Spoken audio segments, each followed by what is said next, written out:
grupo do sucesso. Que Deus abençoe grandemente a vida de vocês.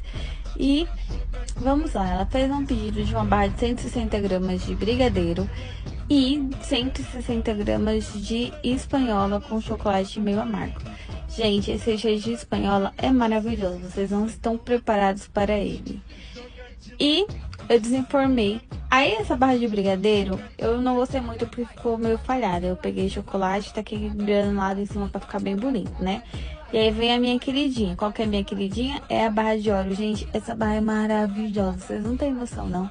Ela é maravilhosa de perfeita, é muito boa mesmo. E essa barra de Oreo, ela vem com recheio tradicional, meio amargo. Gente, é muito gostoso. Olha o brilho desse recheio. Não, para.